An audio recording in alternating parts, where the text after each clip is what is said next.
Salah satu pembuktian bahwa seorang nabi adalah Amos 3 ayat 7. Rahasia tentang ketujuh guru, rahasia tentang turunnya Tuhan, kedatangan Tuhan, rahasia akan tampilnya penggenapan Zakaria 14 ayat 7, terang itu. Maka rahasia itu hanya diberikan terlebih dahulu kepada seorang nabi. Karena seorang nabi adalah seorang pelihara. 1 Samuel 9 ayat 9. Dahulu di antara orang Israel, apabila seseorang pergi menanyakan petunjuk Allah, ia berkata begini, mari kita pergi kepada pelihat. Sebab nabi yang sekarang ini disebutkan dahulu pelihat. Jadi nabi adalah seorang pelihat. Dan praktek seorang nabi banyak di Alkitab. Anda bisa melihat Elisa mengetahui hati orang-orang. Daniel bisa menafsirkan mimpinya Raja Nebukadnezar tanpa Raja Nebukadnezar memberitahukan mimpinya yang dia alami, tapi Daniel bisa memberitahukan mimpinya Nebukadnezar dan artinya. Saudara bisa membaca di pelayanan Tuhan Yesus juga sama, karena Yesus adalah nabi di atas nabi. Apakah Anda percaya bahwa Yesus nabi? Saya tunjukkan nasnya supaya saudara percaya. Kalau belum percaya, tapi kalau sudah percaya puji Tuhan. Karena saya tahu, saya mendapati banyak orang Kristen gak percaya bahwa Yesus nabi. Saya gak habis pikir, gak percaya Yesus nabi berarti gak pernah baca Alkitab. Yesus adalah nabi, nabi di atas segala nabi. Saya tunjukkan di Ulangan. Orang Kristen tidak percaya Yesus nabi, sudah keblinger, berarti tidak pernah membaca Alkitab. Ulangan 18 ayat 15. Seorang nabi dari tengah-tengahmu, dari antara saudara-saudaramu, sama seperti aku. Siapa aku? Musa. Berarti sama seperti Nabi Musa, akan dibangkitkan bagimu oleh Tuhan Allahmu. Dialah yang harus kamu dengarkan. Siapa yang dimaksudkan nabi ini? Tuhan Yesus akan tampil di tengah-tengah Israel. Nah, sekarang saya tunjukkan contoh bagaimana seorang nabi yang benar ditentukan Tuhan untuk melakukan sebuah pelayanan di bumi. Saya ambil contoh Yesus sendiri di kitab Yohanes 1 ayat 45. Filipus bertemu dengan Natanael dan berkata kepadanya, kami telah menemukan dia yang disebut oleh Musa dalam kitab Taurat dan oleh para nabi, yaitu Yesus anak Yusuf dari Nazaret. Ya, di mana kita bisa temukan pelayanan Yesus? Di kitab Taurat, di perjanjian lama. Dan siapakah Filipus? Rasul Yesus Kristus.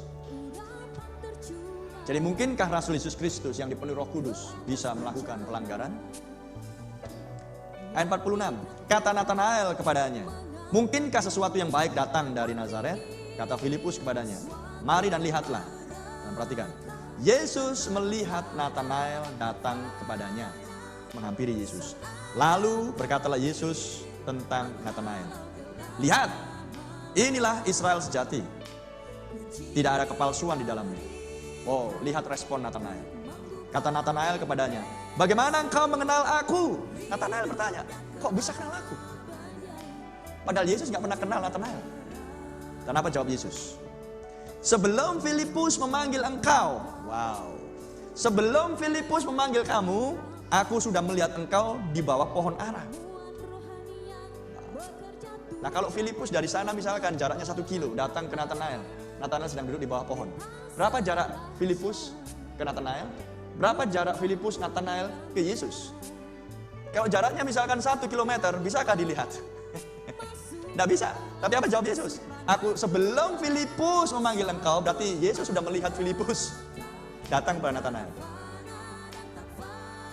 Aku sudah melihat engkau sebelum Filipus memanggilmu. Kamu duduk di bawah pohon ara.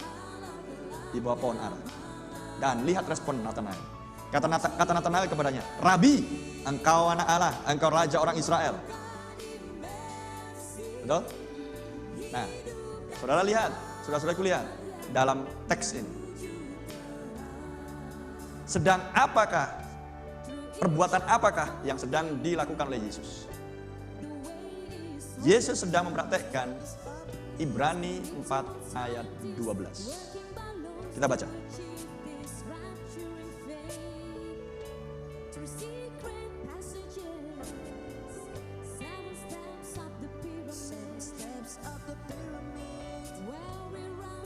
Yesus adalah firman.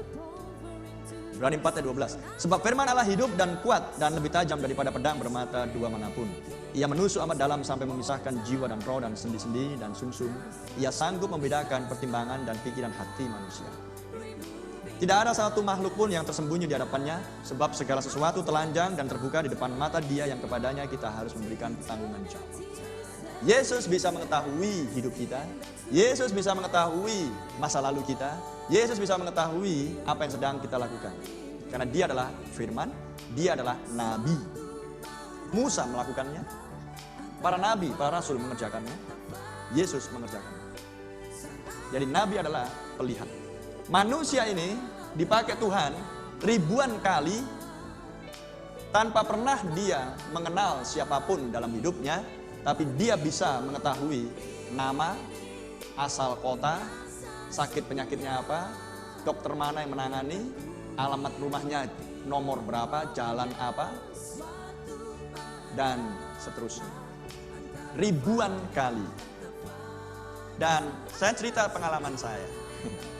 Beberapa kali saya ketemu dengan orang Kristen, tanda kutip. Pelayan katanya, tanda kutip, pelayan gereja. Saya tidak katakan pelayan Tuhan, pelayan gereja. Beda pelayan gereja, beda pelayan Tuhan. Saya ceritakan hal-hal ini dan saya diskusikan hal-hal ini kepada dia. Kemudian saya ceritakan pengalaman pelayanan dari Nabi William Branham yang lahir di Amerika ini. Terus langsung apa respon dia? Wah, betul itu Pak. Pendeta kami dulunya juga begitu. Belum orang itu datang, dia sudah tahu orang itu mau datang. Terus saya bilang sama dia ucapkan itu di pinggir jalan atau di stadion?